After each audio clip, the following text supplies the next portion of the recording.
ಆತ್ಮೀಯ SSLC ವಿದ್ಯಾರ್ಥಿಗಳೇ, ತಮಗೆಲ್ಲರಿಗೂ ನನ್ನ ಈಸಿ ಮ್ಯಾಥ್ಸ್ ಚಾನಲ್ಗೆ ಸ್ವಾಗತ. ಈ ವಿಡಿಯೋದಲ್ಲಿ ನಾವು SSLC ವಾರ್ಷಿಕ ಪರೀಕ್ಷಾ ದೃಷ್ಟಿಯಿಂದ ಅತ್ಯಂತ ಮಹತ್ವಪೂರ್ಣವಾದ ಪ್ರಮೇಯ ಪೈಥಾಗೋರಸ್ನ ಪ್ರಮೇಯವನ್ನು ಅಭ್ಯಾಸ ಮಾಡೋಣ. ಹಿಂದಿನ ವಿಡಿಯೋಗಳಲ್ಲಿ ನಾನು ತ್ರಿಭುಜಗಳು ಈ ಅಧ್ಯಾಯದಲ್ಲಿ ಬರುವಂಥ ಅಭ್ಯಾಸ 2.1 ರಿಂದ 2.4 ಎಲ್ಲ ಪ್ರಶ್ನೆಗಳನ್ನು ಬಿಡಿಸಿದ್ದೇನೆ. ಜೊತೆಗೆ 3 ಮಹತ್ವಪೂರ್ಣವಾದ ಪ್ರಮೇಯಗಳನ್ನು ಸಹ ಬಿಡಿಸಿದ್ದೇನೆ. ಆ ವಿಡಿಯೋಗಳಿಗೆ ಸಂಬಂಧಿಸಿದ ಲಿಂಕನ್ನು ನನ್ನ ಡಿಸ್ಕ್ರಿಪ್ಷನ್ ಬಾಕ್ಸ್ನಲ್ಲಿ ನೀಡಿದ್ದೇನೆ. ನೀವು ಆ ಲಿಂಕನ್ನು ಕ್ಲಿಕ್ ಮಾಡಿ ಆ ವಿಡಿಯೋಗಳನ್ನು ನೋಡಬಹುದು. ಸೊ ನಾವೀಗ ಪೈಥಾಗೋರಸ್ನ ಪ್ರಮೇಯದ ಹೇಳಿಕೆಯನ್ನು ನೋಡೋಣ. ಒಂದು ಲಂಬಕೋನ ತ್ರಿಭುಜದಲ್ಲಿ ವಿಕರ್ಣದ ಮೇಲಿನ ವರ್ಗವು ಉಳಿದೆರಡು ಬಾಹುಗಳ ವರ್ಗಗಳ ಮೊತ್ತಕ್ಕೆ ಸಮನಾಗಿರುತ್ತದೆ. ಸೊ ವಿದ್ಯಾರ್ಥಿಗಳೇ, ನೀವು ಈ ಪೈಥಾಗೋರಸ್ನ ಪ್ರಮೇಯದ ಈ ಹೇಳಿಕೆಯನ್ನು ಬಾಹ್ಯಾಟಾಗಿ ಇಟ್ಕೊಳ್ಬೇಕಾಗ್ತದೆ. ಏಕೆಂದರೆ ವಾರ್ಷಿಕ ಪರೀಕ್ಷೆಯಲ್ಲಿ ಕೆಲವೊಮ್ಮೆ ಥೇಲ್ಸ್ ಅಥವಾ ಪೈಥಾಗೋರಸ್ನ ಪ್ರಮೇಯದ ಹೇಳಿಕೆಯನ್ನು ನೀಡದೆ ಆ ಪ್ರಮೇಯಗಳನ್ನು ನಿರೂಪಿಸಿ ಮತ್ತು ಸಾಧಿಸಿ ಅಂತ ಕೇಳ್ತಾರೆ. ಅಂಥ ಸಂದರ್ಭದಲ್ಲಿ ನೀವು ಪ್ರಮೇಯದ ಹೇಳಿಕೆಯನ್ನು ಬರೆದು ನಂತರ ಪ್ರಮೇಯದ ಸಾಧನೆಯನ್ನು ಮಾಡಬೇಕಾಗಿರೋದ್ರಿಂದ ಥೇಲ್ಸ್ನ ಪ್ರಮೇಯ ಮತ್ತು ಪೈಥಾಗೋರಸ್ನ ಪ್ರಮೇಯದ ಹೇಳಿಕೆಯನ್ನು ನೀವು ಬಾಹ್ಯಾಟಾಗಿ ಇಟ್ಕೊಳ್ಬೇಕಾಗ್ತದೆ. ಸೊ ಪ್ರಮೇಯದ ಹೇಳಿಕೆಯ ಪ್ರಕಾರ ನಾವಿಲ್ಲಿ ಒಂದು ಲಂಬಕೋನ ತ್ರಿಭುಜವನ್ನು ಬಿಡಿಸಿಕೊಳ್ಳಬೇಕು. ಅದಕ್ಕೋಸ್ಕರ ನಾವಿಲ್ಲಿ ಬಿ ಕೋನದಲ್ಲಿ ಲಂಬಕೋನ ಏರ್ಪಡುವಂತೆ ABC ಲಂಬಕೋನವನ್ನು ರಚಿಸಿಕೊಳ್ಳಬೇಕು. ಸೊ ಚಿತ್ರದಲ್ಲಿರುವ ದತ್ತಾಂಶಗಳನ್ನು ನಾವೀಗ ಪ್ರಮೇಯದ 2ನೇ ಹಂತವಾದ ದತ್ತದಲ್ಲಿ ಬರೆಯೋಣ. ತ್ರಿಭುಜ ABCಯಲ್ಲಿ ಕೋನ B = 90 ಡಿಗ್ರಿ ಎಂದು ಬರೆಯೋಣ. ಸೊ ಪ್ರಮೇಯದಲ್ಲಿ ಸಾಧಿಸಬೇಕಾದ ಅಂಶವನ್ನು ನಾವೀಗ ಪ್ರಮೇಯದ 3ನೇ ಹಂತವಾದ ಸಾಧನೀಯದಲ್ಲಿ ಬರೆಯೋಣ.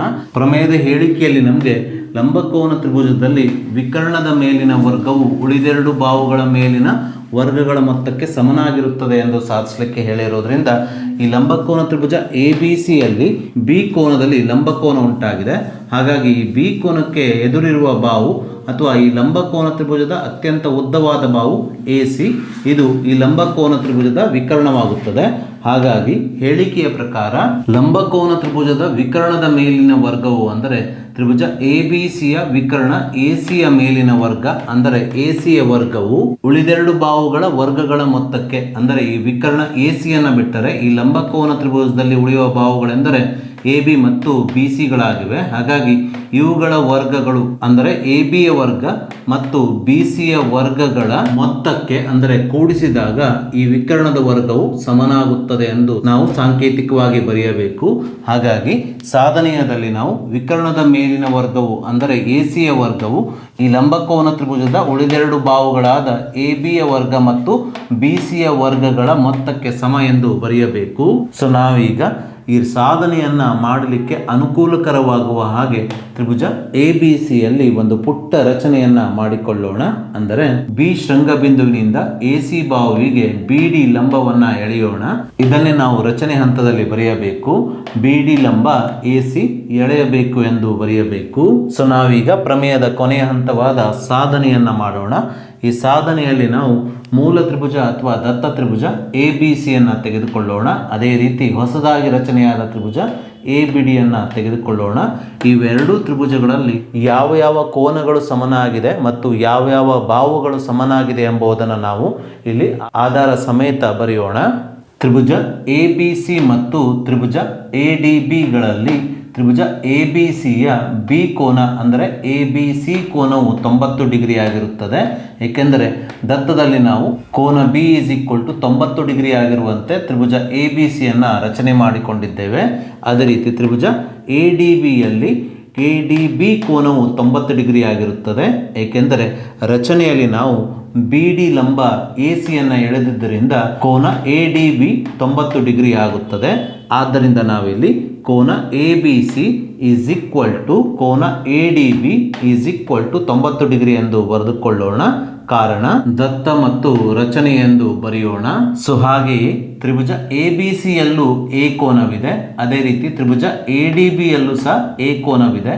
ಅಂದರೆ ಇಲ್ಲಿ A ಕೋನವು ತ್ರಿಭುಜ ABC ಮತ್ತು ADBಯಲ್ಲಿ ಇರೋದ್ರಿಂದ A ಕೋನವು ಎರಡೂ ತ್ರಿಭುಜಗಳಿಗೆ ಉಭಯ ಸಾಮಾನ್ಯ ಕೋನವಾಗಿದೆ. ಆದ್ದರಿಂದ ನಾವಿಲ್ಲಿ ಕೋನ A = A ಎಂದು ಬರೆದುಕೊಳ್ಳೋಣ. ಕಾರಣ ಉಭಯ ಸಾಮಾನ್ಯ ಕೋನ ಎಂದು ಬರೆಯೋಣ.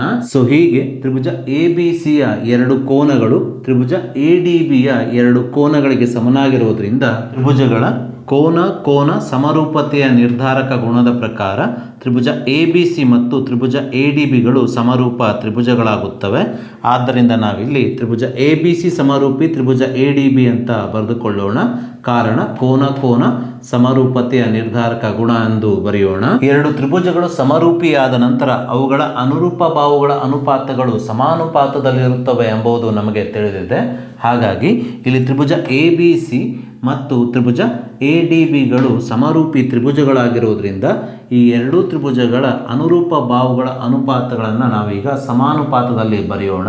ಅಂದರೆ ತ್ರಿಭುಜ ABCಯ AB ಬಾಹುವಿಗೆ ತ್ರಿಭುಜ ADBಯ AD ಬಾಹು ಅನುರೂಪವಾಗಿದೆ. ಹಾಗಾಗಿ ಇವೆರಡು ಬಾಹುಗಳ ಅನುಪಾತ ಅಂದರೆ AB ಭಾಗಿಸು AD ಈಸ್ ಈಕ್ವಲ್ ಟು ತ್ರಿಭುಜ ABCಯ ವಿಕರ್ಣ ACಗೆ ತ್ರಿಭುಜ ADBಯ ವಿಕರ್ಣ AB ಬಾಹು ಅನುರೂಪವಾಗಿದೆ. ಹಾಗಾಗಿ ಇವೆರಡು ಬಾಹುಗಳ ಅನುಪಾತಕ್ಕೆ ಸಮ ಎಂದು ಬರೆಯೋಣ. ಅಂದರೆ AB ಭಾಗಿಸು AD ಈಸ್ ಈಕ್ವಲ್ ಟು ತ್ರಿಭುಜ ABCಯ ವಿಕರ್ಣ AC ಭಾಗಿಸು ತ್ರಿಭುಜ ADBಯ ವಿಕರ್ಣ AB. ಮುಂದಿನ ಹಂತದಲ್ಲಿ ಓರೆ ಗುಣಾಕಾರ ಮಾಡಿದಾಗ AB ಗುಣಿಸು ABದ ವರ್ಗವಾಗುತ್ತದೆ ಈಸ್ ಈಕ್ವಲ್ ಟು ಬಲಭಾಗದಲ್ಲಿ AC ಗುಣಿಸು AD ಆಗುತ್ತದೆ. ಈ ಸಮೀಕರಣವನ್ನು ನಾವೀಗ ಸಮೀಕರಣ 1 ಆಗಿ ತೆಗೆದುಕೊಳ್ಳೋಣ. ಸೊ ಇದೇ ರೀತಿ ನಾವೀಗ ದತ್ತ ತ್ರಿಭುಜ ABC ಮತ್ತು ಹೊಸದಾಗಿ ರಚನೆಯಾದ ಮತ್ತೊಂದು ತ್ರಿಭುಜ BDCಗಳನ್ನು ತೆಗೆದುಕೊಳ್ಳೋಣ. ಈ ತ್ರಿಭುಜಗಳಲ್ಲಿ ಯಾವ್ಯಾವ ಕೋನಗಳು ಮತ್ತು ಯಾವ್ಯಾವ ಬಾಹುಗಳು ಸಮನಾಗಿದೆ ಎಂಬುದನ್ನು ನಾವಿಲ್ಲಿ ಬರೆಯೋಣ. ತ್ರಿಭುಜ ABCಯ B ಕೋನ ಅಥವಾ ABC ಕೋನವು 90 ಡಿಗ್ರಿ ಆಗಿದೆ ಎಂಬುದನ್ನು ನಾವು ದತ್ತದಲ್ಲಿ ಬರೆದುಕೊಂಡಿದ್ದೇವೆ. ಅದೇ ರೀತಿ ರಚನೆಯಲ್ಲಿ ನಾವು BD ಲಂಬ AC ಎಳೆದಿದ್ದೇವೆ. ಹಾಗಾಗಿ ತ್ರಿಭುಜ BDCಯಲ್ಲಿ BDC ಕೋನವು ಸಹ 90 ಡಿಗ್ರಿ ಆಗುತ್ತದೆ. ಆದ್ದರಿಂದ ತ್ರಿಭುಜ ABCಯ ABC ಕೋನ 90 ಡಿಗ್ರಿ ಈಸ್ ಈಕ್ವಲ್ ಟು ತ್ರಿಭುಜ BDCಯ BDC ಕೋನವು 90 ಡಿಗ್ರಿ ಆಗಿರೋದ್ರಿಂದ ನಾವಿಲ್ಲಿ ಕೋನ ABC ಈಸ್ ಈಕ್ವಲ್ ಟು ಕೋನ BDC is equal to 90 degree ಎಂದು ಬರೆದುಕೊಳ್ಳೋಣ. ಕಾರಣ ದತ್ತ ಮತ್ತು ರಚನೆ ಎಂದು ಬರೆಯೋಣ. ಸೊ ಇಲ್ಲಿ ಕೋನ ಸಿಯು ತ್ರಿಭುಜ ABCಯಲ್ಲೂ ಇದೆ, ಅದೇ ರೀತಿ ತ್ರಿಭುಜ BDCಯಲ್ಲೂ ಇದೆ. ಹಾಗಾಗಿ ಕೋನ ಸಿಯು ತ್ರಿಭುಜ ABC ಮತ್ತು ತ್ರಿಭುಜ BDCಗೆ ಉಭಯ ಸಾಮಾನ್ಯ ಕೋನವಾಗಿದೆ. ಆದ್ದರಿಂದ ನಾವಿಲ್ಲಿ ಕೋನ ಸಿ ಈಸ್ ಈಕ್ವಲ್ ಟು ಕೋನ ಸಿ ಎಂದು ಬರೆದುಕೊಳ್ಳೋಣ. ಏಕೆಂದರೆ ಉಭಯ ಸಾಮಾನ್ಯ ಕೋನಗಳು ಯಾವಾಗಲೂ ಸಮನಾಗಿರುತ್ತವೆ. ಕಾರಣ ಉಭಯ ಸಾಮಾನ್ಯ ಕೋನ ಎಂದು ಬರೆಯೋಣ. ಸೊ ಆದ್ದರಿಂದ ಇಲ್ಲಿ ತ್ರಿಭುಜ ABC ಮತ್ತು ತ್ರಿಭುಜ BDCಗಳ ಎರಡು ಜೊತೆ ಅನುರೂಪ ಕೋನಗಳು ಸಮನಾಗಿರುವುದರಿಂದ ತ್ರಿಭುಜಗಳ ಕೋನ ಸಮರೂಪತೆಯ ನಿರ್ಧಾರಕ ಗುಣದ ಪ್ರಕಾರ ತ್ರಿಭುಜ ABC ಮತ್ತು ತ್ರಿಭುಜ BDCಗಳು ಸಮರೂಪಿ ತ್ರಿಭುಜಗಳಾಗುತ್ತವೆ. ಆದ್ದರಿಂದ ನಾವಿಲ್ಲಿ ತ್ರಿಭುಜ ABC ಸಮರೂಪಿ ತ್ರಿಭುಜ BDC ಎಂದು ಬರೆದುಕೊಳ್ಳೋಣ. ಕಾರಣ ಕೋನ ಸಮರೂಪತೆಯ ನಿರ್ಧಾರಕ ಗುಣ ಎಂದು ಬರೆಯೋಣ. ಎರಡು ತ್ರಿಭುಜಗಳು ಸಮರೂಪಿಯಾದ ನಂತರ ಆ ತ್ರಿಭುಜಗಳ ಅನುರೂಪ ಬಾಹುಗಳ ಅನುಪಾತಗಳು ಸಮಾನುಪಾತದಲ್ಲಿರುತ್ತವೆ ಎಂಬುದು ನಮಗೆ ತಿಳಿದಿದೆ. ಹಾಗಾಗಿ ನಾವಿಲ್ಲಿ ತ್ರಿಭುಜ ABC ಮತ್ತು ತ್ರಿಭುಜ BDCಗಳ ಅನುರೂಪ ಬಾಹುಗಳ ಅನುಪಾತವನ್ನು ಸಮಾನುಪಾತದಲ್ಲಿ ಬರೆಯೋಣ. ತ್ರಿಭುಜ ABCಯ BC ಬಾಹುವಿಗೆ ತ್ರಿಭುಜ BDCಯ DC ಬಾಹು ಅನುರೂಪವಾಗಿದೆ. ಹಾಗಾಗಿ ಈ ಎರಡು ಬಾಹುಗಳ ಅನುಪಾತ ಅಂದರೆ BC ಭಾಗಿಸು DC ಇಸ್ ಈಕ್ವಲ್ ಟು ತ್ರಿಭುಜ ABCಯ ವಿಕರ್ಣ ACಗೆ ತ್ರಿಭುಜ BDCಯ ವಿಕರ್ಣ BC ಬಾಹುವು ಅನುರೂಪವಾಗಿದೆ. ಹಾಗಾಗಿ ಈ ವಿಕರ್ಣಗಳ ಅನುಪಾತಕ್ಕೆ ಸಮ ಎಂದು ಬರೆಯಬೇಕು. ಹಾಗಾಗಿ ನಾವಿಲ್ಲಿ BC ಭಾಗಿಸು DC is equal to AC ಭಾಗಿಸು BC ಎಂದು ಬರೆದುಕೊಳ್ಳೋಣ. ಮುಂದಿನ ಹಂತದಲ್ಲಿ ಈ ಓರೆ ಗುಣಾಕಾರ ಮಾಡಿದಾಗ BC ಗುಣಿಸು BCದ ವರ್ಗವಾಗುತ್ತದೆ ಈಸ್ ಈಕ್ವಲ್ ಟು ಬಲಭಾಗದಲ್ಲಿ AC ಗುಣಿಸು DC ಆಗುತ್ತದೆ. ಈ ಸಮೀಕರಣವನ್ನು ನಾವೀಗ ಸಮೀಕರಣ 2 ಆಗಿ ತೆಗೆದುಕೊಳ್ಳೋಣ. ಸೊ ಮುಂದಿನ ಹಂತದಲ್ಲಿ ನಾವು ಸಮೀಕರಣ 1 ಮತ್ತು ಸಮೀಕರಣ 2 ಕೂಡಿಸಿಕೊಳ್ಳೋಣ. ಸೊ ಹೀಗೆ ನಾವು ಮೊದಲನೇ ಸಮೀಕರಣ ಮತ್ತು ಎರಡನೇ ಸಮೀಕರಣಗಳನ್ನ ಕೂಡಿಸಿಕೊಂಡಾಗ ಈ ಸಮೀಕರಣದ ಎಡಭಾಗವು ಮೊದಲನೇ ಸಮೀಕರಣದ ಎಡಭಾಗ ABದ ವರ್ಗ ಪ್ಲಸ್ ಎರಡನೇ ಸಮೀಕರಣದ ಎಡಭಾಗ BCದ ವರ್ಗವಾಗುತ್ತದೆ ಈಸ್ ಈಕ್ವಲ್ ಟು ಈ ಸಮೀಕರಣದ ಬಲಭಾಗವು ಮೊದಲನೇ ಸಮೀಕರಣದ ಬಲಭಾಗ AC ಗುಣಿಸು AD ಪ್ಲಸ್ ಎರಡನೇ ಸಮೀಕರಣದ ಬಲಭಾಗ AC ಗುಣಿಸು DC ಆಗುತ್ತದೆ. ಸೊ ಮುಂದಿನ ಹಂತದಲ್ಲಿ ಈ ಎಡಭಾಗವನ್ನು ಇದ್ದಾಗೆ ಬರೆದುಕೊಳ್ಳೋಣ ಈಸ್ ಈಕ್ವಲ್ ಟು ಈ ಬಲಭಾಗದ ಎರಡೂ ಪದಗಳಲ್ಲಿ ನಾವು ACಯನ್ನು ಸಾಮಾನ್ಯ ತೆಗೆದಾಗ ಬಲಭಾಗವು AC ಗುಣಿಸು AD ಪ್ಲಸ್ ಡಿ ಸಿ ಆಗುತ್ತದೆ. ಸೊ ಮುಂದಿನ ಹಂತದಲ್ಲಿ ಈ ಸಮೀಕರಣದ ಎಡಭಾಗದಲ್ಲಿರುವ ಎ ಬಿ ದ ವರ್ಗ ಪ್ಲಸ್ ಬಿ ಸಿ ದ ವರ್ಗವನ್ನು ಇದ್ದಾಗೆ ಬರೆದುಕೊಳ್ಳೋಣ. Is equal to A C ಅನ್ನು ಸಹ ಇದ್ದಾಗೆ ಬರೆದುಕೊಳ್ಳೋಣ.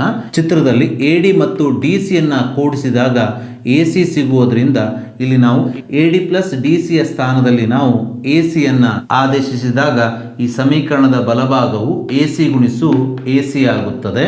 ಸೊ ಮುಂದಿನ ಹಂತದಲ್ಲಿ ಈ ಸಮೀಕರಣವು ಎ ಸಿ ಗುಣಿಸು ಎ ಸಿ ದ ವರ್ಗವಾಗುತ್ತದೆ. Is equal to A B ದ ವರ್ಗ ಪ್ಲಸ್ ಬಿ ಸಿ ದ ವರ್ಗವಾಗುತ್ತದೆ. ಸೊ ಇದನ್ನೇ ನಾವು ಪ್ರಮೇಯದಲ್ಲಿ ಸಾಧಿಸಬೇಕಿತ್ತು. ಅಂದರೆ ಒಂದು ಲಂಬಕೋನ ತ್ರಿಭುಜದಲ್ಲಿ ವಿಕರ್ಣದ ಮೇಲಿನ ವರ್ಗವು ಉಳಿದೆರಡು ಬಾಹುಗಳ ಮೇಲಿನ ವರ್ಗಗಳ ಮೊತ್ತಕ್ಕೆ ಸಮ ಎಂದು ಸಾಧಿಸಬೇಕಿತ್ತು. ಸೊ ಹೀಗೆ ನಾವು ಪೈಥಾಗೋರಸ್ನ ಪ್ರಮೇಯವನ್ನು ಸಾಧಿಸಿದ್ದೇವೆ.